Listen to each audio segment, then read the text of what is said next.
Word Up magazine, and now all I do is daydream. Know what I mean? You like the perfect beat to a MPC. You inspire me, Stevie.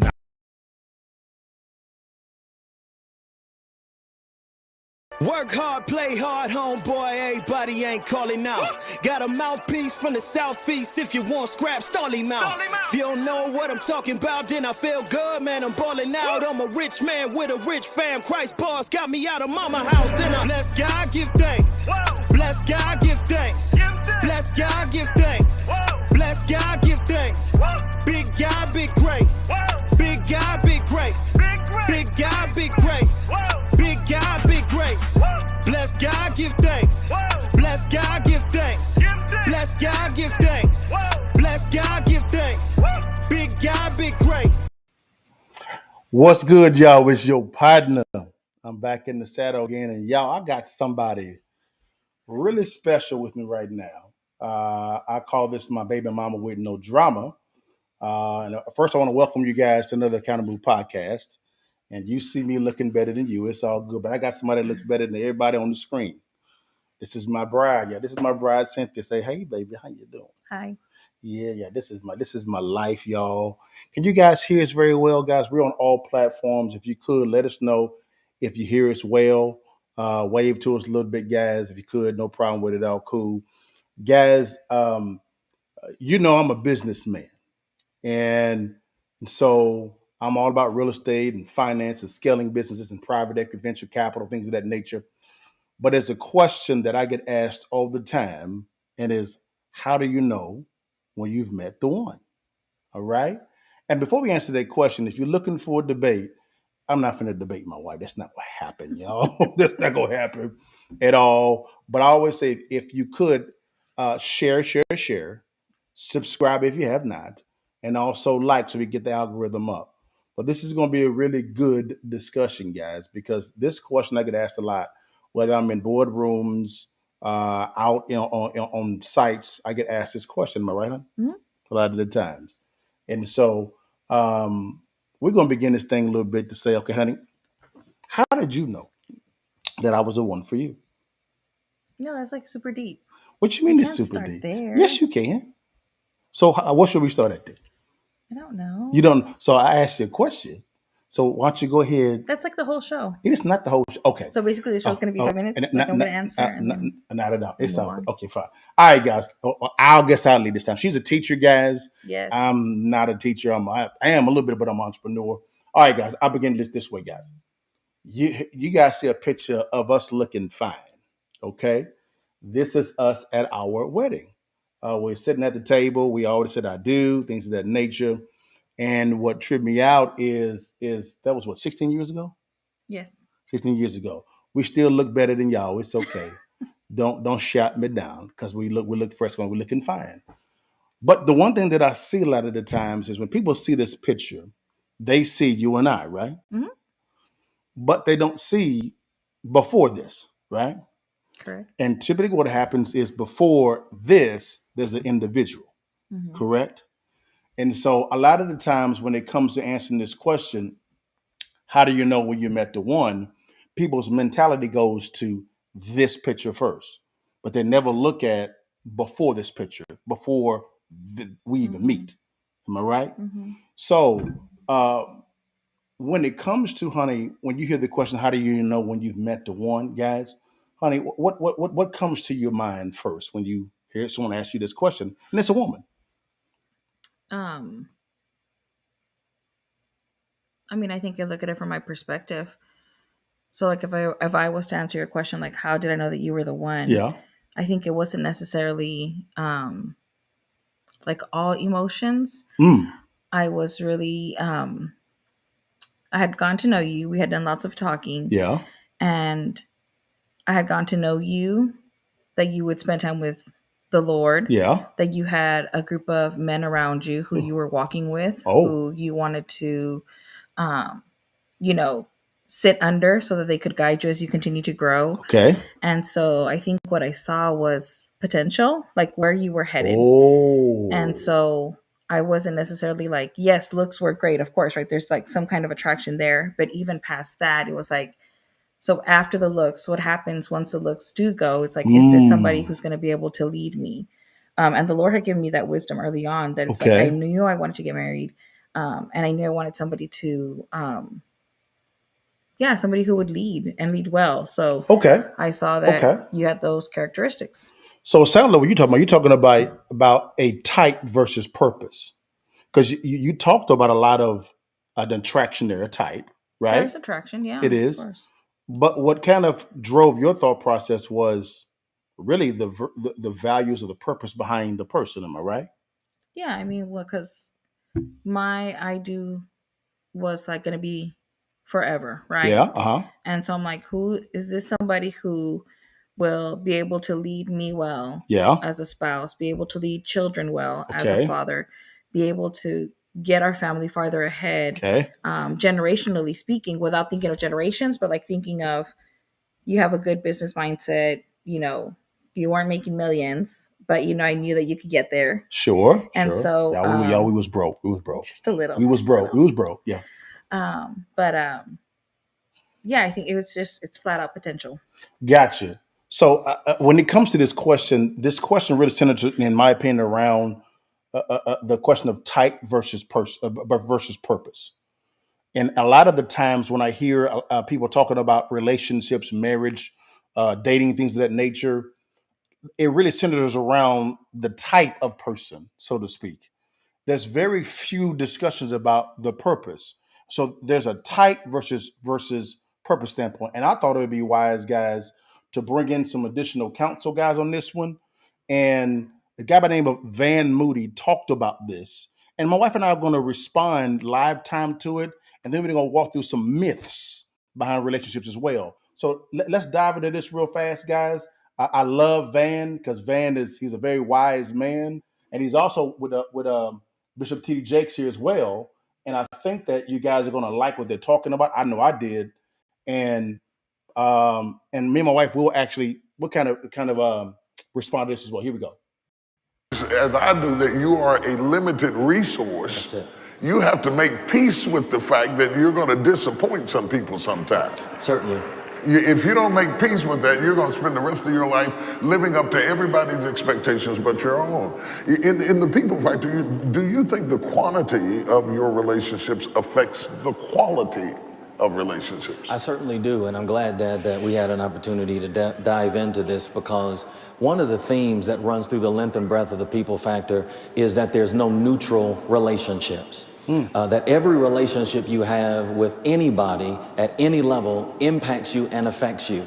The right relationships will lift you to the heights of great success, sometimes success that will blow your mind and be beyond anything you've ever hoped and dreamed and expected, while the wrong relationships will keep you tethered to mediocrity for the rest of your days.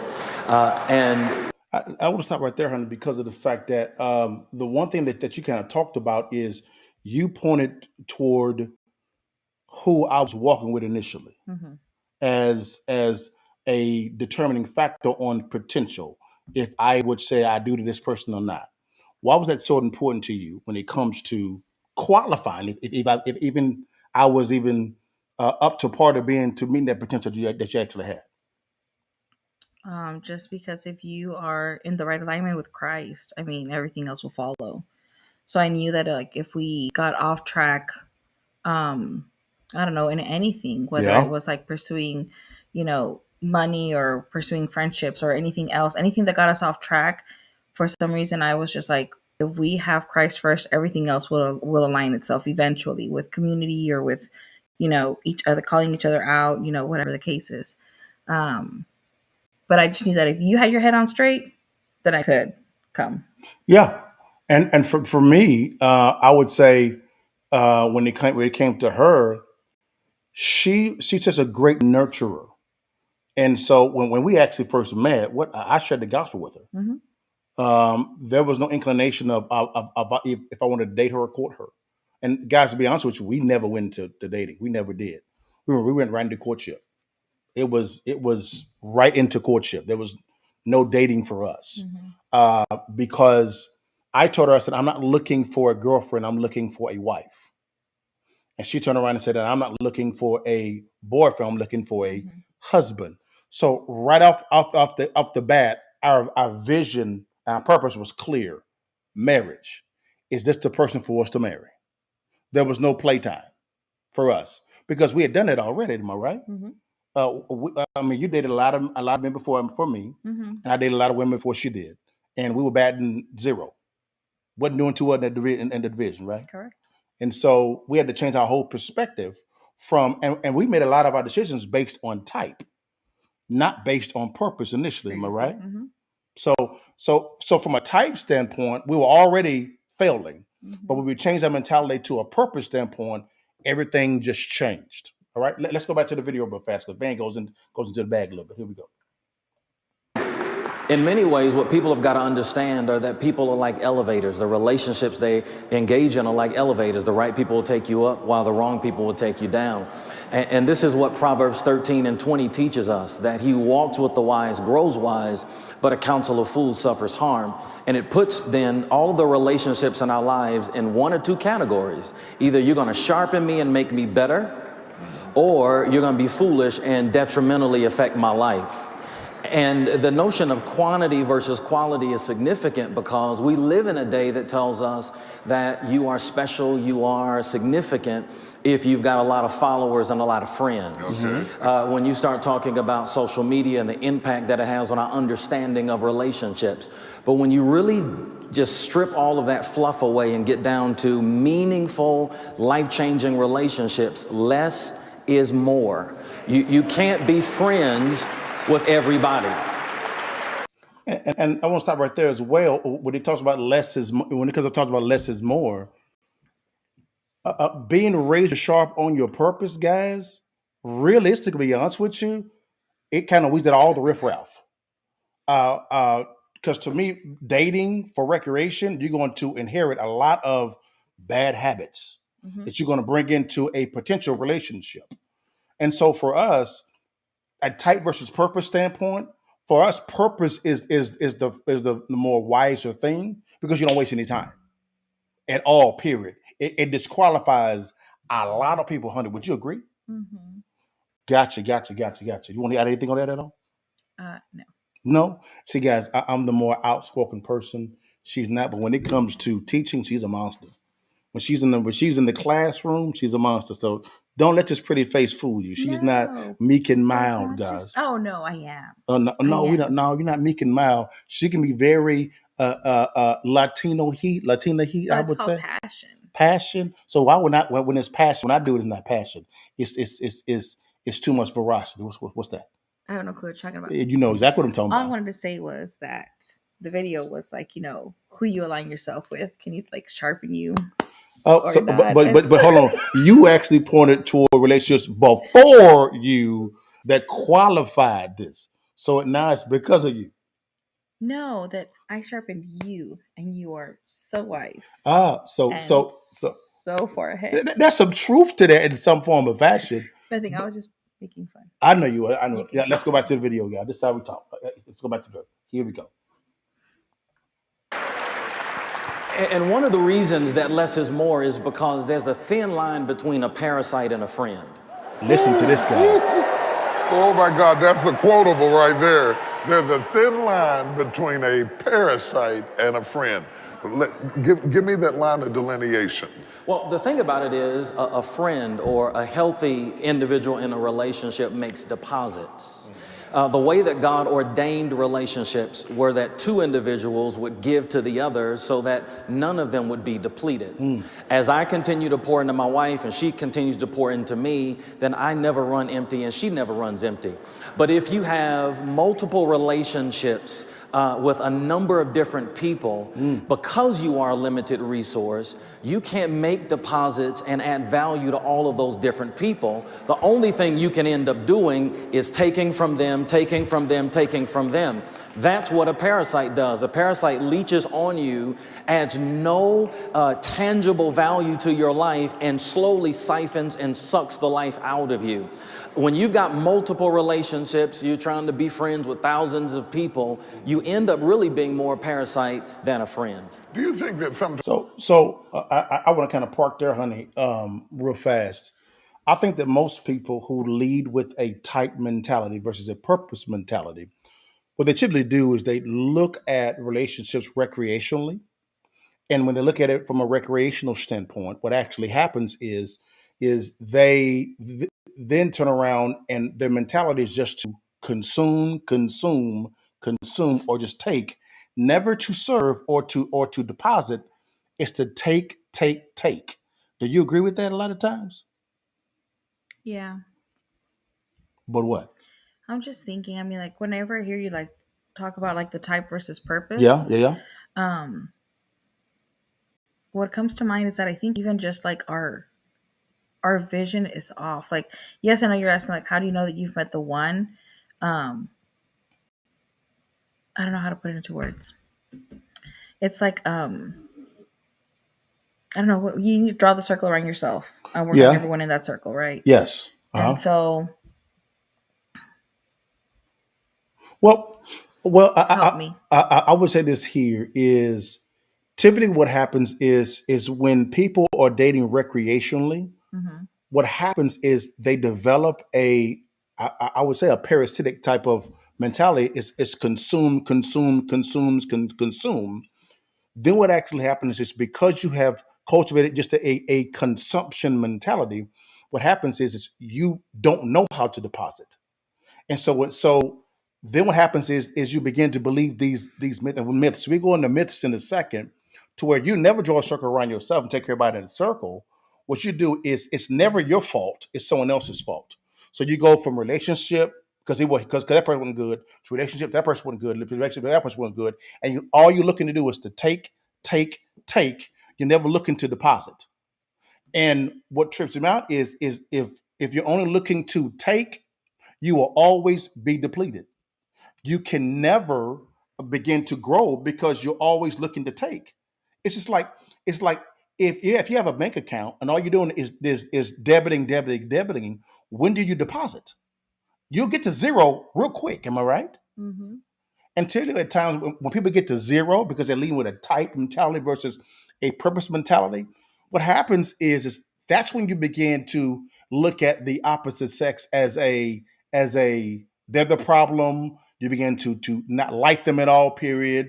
You begin to develop a hardness of heart, a skewed view of someone. You bring in a passer from one relationship to another relationship over and over again. So now Yeah. you have a crazy cycle over and over again. And then if you marry that person, you didn't bring that crazy cycle into the marriage. And now you're really messed up the next generation. Then you teach that next generation that exact same crazy cycle without even at all looking at yourself and saying, let me draw a circle around myself and say, how did I mess this up? Am I right, honey? I'm off. Yeah, because I think like I've heard a pastor say every moment is training for a future moment. Mm-hmm. And so if you are out there looking for your type versus purpose, Yeah. your initial is like outside, I guess, right? Or they Mm-hmm. fit my checklist. Yes. Um, and then when you forego God's checklist, Yes. is this for the long run? And so Mm-hmm. you're creating new pathways in your brain. Yes. Yes. And I would say this is how valuable Yeah. is a type versus purpose mentality. Your type may be tall, dark, and handsome, but your purpose may be short, bald, and fat. LaDale Okay. Buggs. Or plumpy, so to speak. LaDale Buggs. Or Take or, it or back, short, Bridget. bald, and skinny. That could be your purpose. No, it could just be what you don't have envisioned. It doesn't have to be the complete opposite. It could just be. I understand what you're saying. Well, I'm giving a kind of a visual type of scenario, if that makes some sense. Yes. So that's what I'm saying, guys. Is people choose marriages and relationships based on type. That's why I'm never surprised by the high divorce rate. I'm never surprised at all by when people get divorced, it's for reconciling differences. I'm never surprised by hardness of heart when it comes to relationships, because you go in relationship. I'm never surprised by any of that at all. Because why? Your mentality is just on type. And if your mentality is just on type, you only learn how to consume, never to deposit. So you're always at zero. You're never growing at all. Versus purpose chooses, it tells you This person a waste of time, waste of. Oh yes, I can look at this person and say, okay, cool, I can move forward with this person. But the goal is for X, it's for marriage, it's for this, not to date recreationally. If you want to date someone recreationally, be honest with you, don't be surprised if your heart gets harder because that person may end up hurting you. That's a high probability. All right. So, honey, let's go into some relationship myths real fast. Is that cool? Cool. All right. All right. Here is some relationship myths, guys. We want to walk through real fast. Relationship myth number one: you complete me. You want to dive in this one? You want me to do it? I mean, I just wanted to say, like, I so thought that this was true. Now, why do you think it was true? I don't know, because that's like everywhere in the world, right? It's like videos and like movies and like I love romance, movies and stuff. And so I'm like, that's what I want. I want somebody who completes me. Now, why is this a myth? Because you're a person and you're sinful and you're flawed. So if someone can truly complete you, can they hurt you? You have something here? Sorry. So you see that curve me, guys. Okay, that what? If someone truly completes you, can they ever let you down? No. Can they hurt you? I guess not. I mean, I know where you're going with this, but you see what I'm saying? Yes. If someone truly completes you, guys, they can never hurt you, right? And they can never let you down. Because why? They fulfill you. My wife can never fulfill me. I can never fulfill my wife. That's not our function. My function is to lead her. Her function is to help me. All right? Our function is to serve one another first and then consume second. That's our function, right? That's how we came into marriage. It's thinking that way. Now, don't get wrong. We fumbled the ball a lot. Am I right? And we have. And our story, guys, if you want to go to our story, you can go to reengage.org and you can list all our junk. No problem with it all. And the podcast we were on a couple of weeks ago. Have you got that link yet? Yes, it's out. I haven't seen it because you hadn't sent it over to me. Uh-huh. I got you. We was on another podcast. Anyways, guys. So this is a complete myth. Okay? Nobody can complete you. It's a lie. Okay? It didn't make any logical sense. Right? Let's go to myth number 2. All right? Sex is the most important thing. Yeah. What are your thoughts on this one? Not that I used to think that was like true, but like I hoped that it would be up there. I'm not saying it's not important. No, I know, but I'm saying it's the most important thing. Okay. Then I'm like, yeah, no. Why'd you think it was the most important thing? Well, for me, because my love language is physical touch. Yes. And so that for me was like up at the top of the list. So that was just up there. Yes. But, I mean, in marriage, it's not always easy. No. There are other things that come into play: children, pregnancies, issues. Times. Yeah. Time. Yeah. I mean, one time, guys, we went with my mom, and I think my mom or someone came in what and huh? I don't know what you're gonna share. Do you remember the time we went to Austin? We went to Austin at one time. Oh my gosh, best weekend. We went to Austin one time. We had our parents come up and watch the kids. Man, and it's been about a good 2 years. Good 2 years, y'all. That we did something together like that. Yeah, it would trip me out, guys, because we had kids. Those who have kids understand. And we went to Austin, guys, just me and a wife, man. We've had a good time. Solo weekend. First time in a long period of time, y'all. Guess what we did the whole time? Sleep. We were so excited to go to the hotel room. Yes. To sleep. Y'all, we slept for 12 hours. It was ecstasy. Oh, it was, Lord God. We went to the UNC UT basketball game as well. But we just slept the whole time, guys. Slept. So that for us, sex is not the most important thing. It's not. That's another lie. It is not. Because of the fact that if sex is the most important thing, what if the person that you're married to is not, unfortunately, as experienced as you? Or, number 2, there's not a liking, so to speak, to certain techniques, so to speak. Now what? What do you do then? Because in your mind, sex is the most important thing. What you gonna do? Divorce him? Well, not only that, but then like you put age into, you bring age into the picture, or health, yeah, or I mean, just anything else that might come our way. And then that might not even be possible. So if that's, at the top of your list, and because of things that aren't even under your control, yeah, what do you do if that's on top of at the top of your list, and Yeah.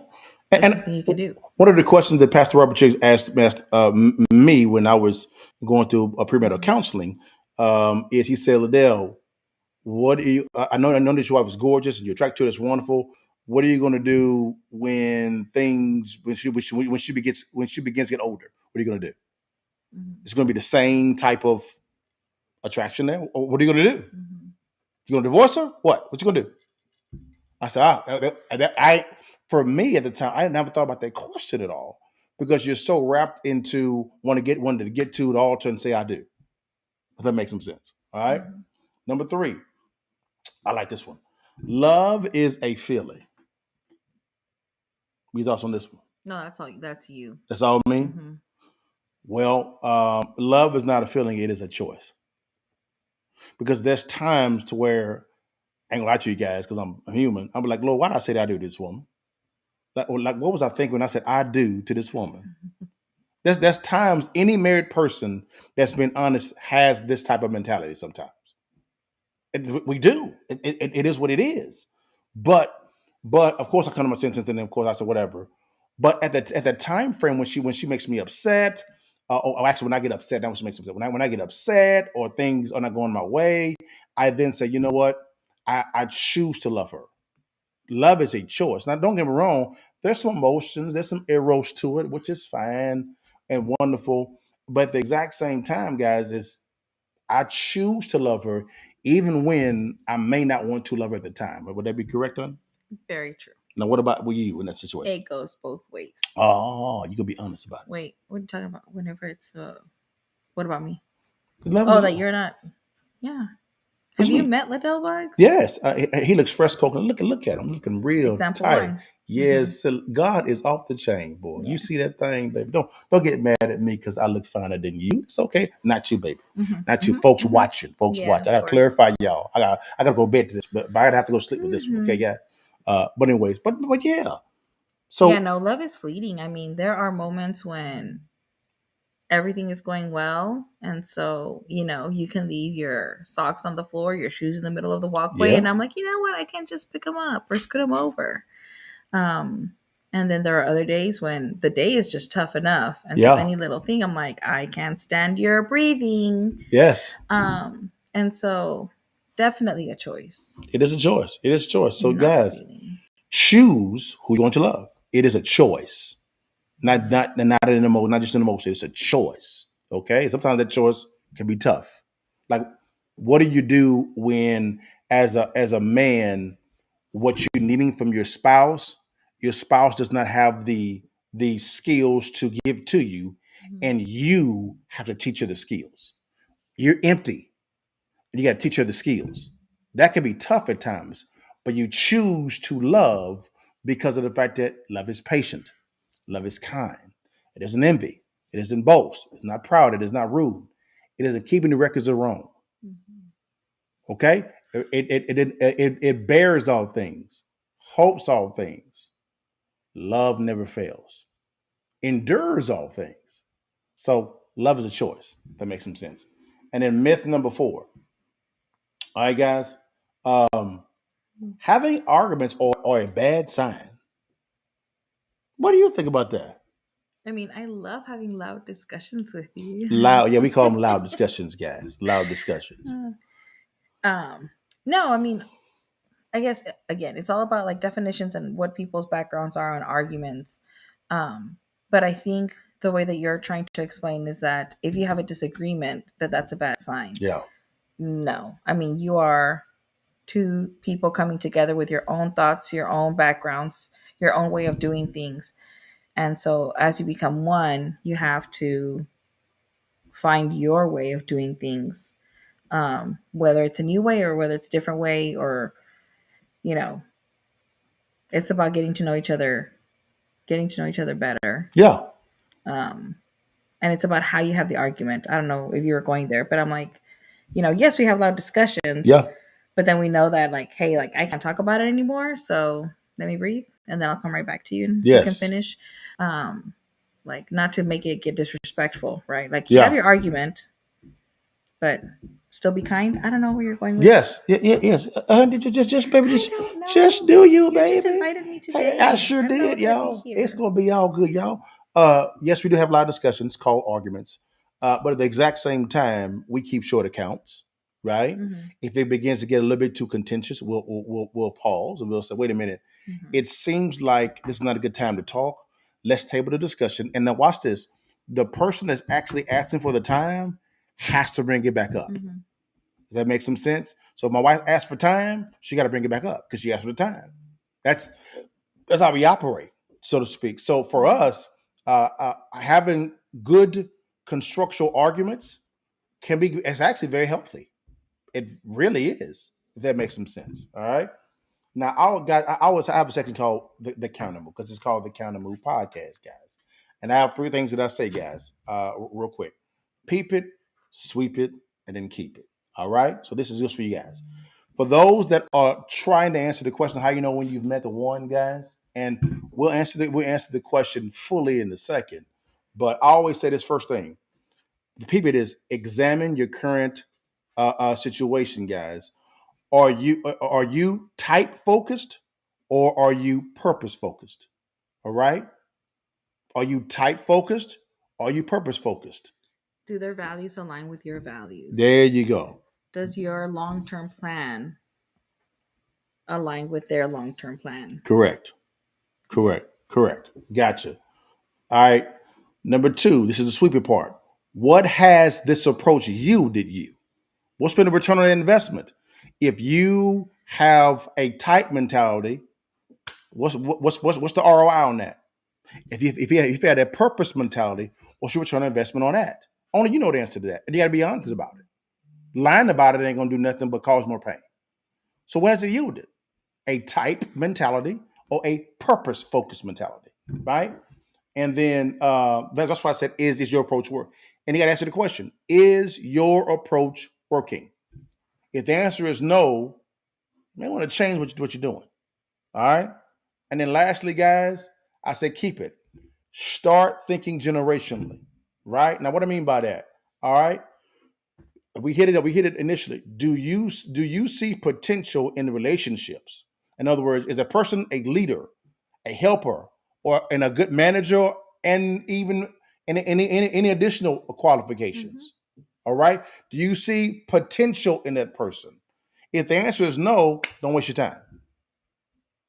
If the answer is no, but I want to think recreationally, be okay with being hurt. Be okay with developing calluses within your heart. Be okay with the pain that you're actually going to cause the next generation, because you're going to teach that same mentality to your kids.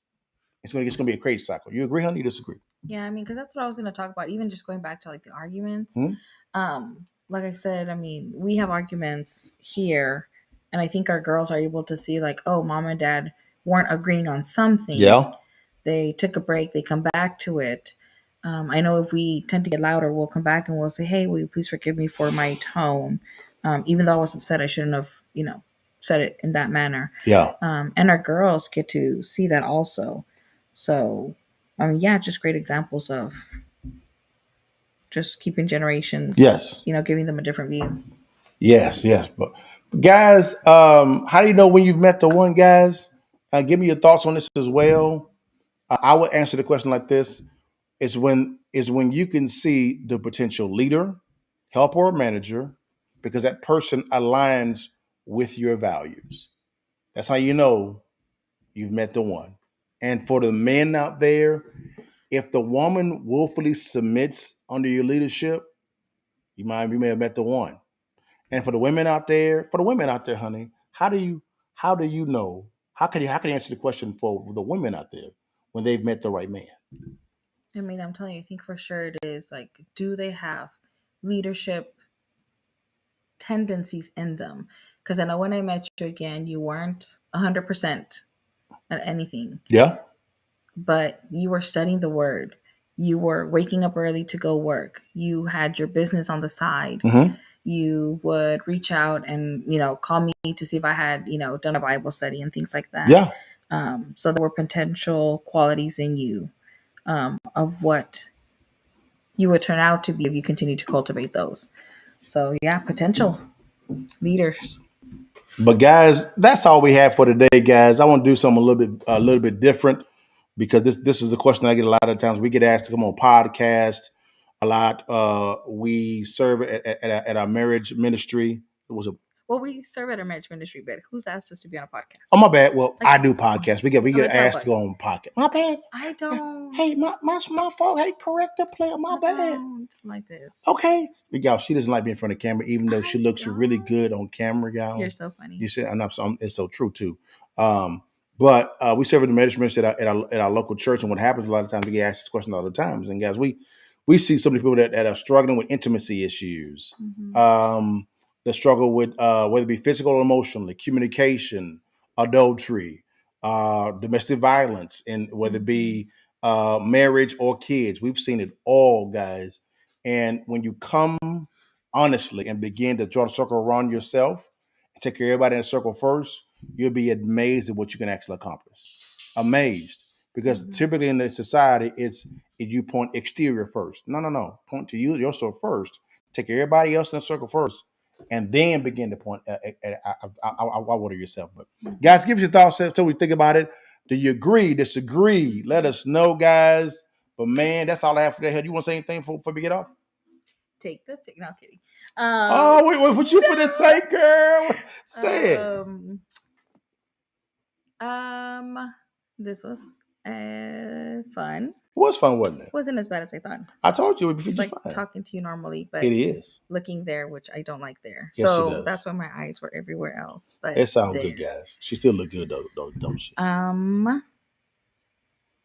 Buggs is fun. I am fun. Oh, and I do say your whole name 24/7. She does. Yeah, I'm not known as LaDale or that boy Dale or Dale in this house. It's either Dad because the kids or LaDale Buggs because her.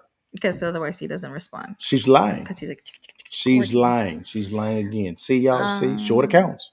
Short accounts. What else? That's it. No, this is fun. Now I already talk. See, I don't need a script. You should just let me talk. What you want to say before we end? No, nothing really. Yeah, we have to go get our groceries. Yeah, I know. That's why I was like, we gotta go. Well, guys, thank you so much for your time. You know, I end it every time before you leave. And while you can, you see that thing really for her. Take that damn picture and give it to your mama now. All right? And holla at your partner. Guys, see you next week. Peace. Bye.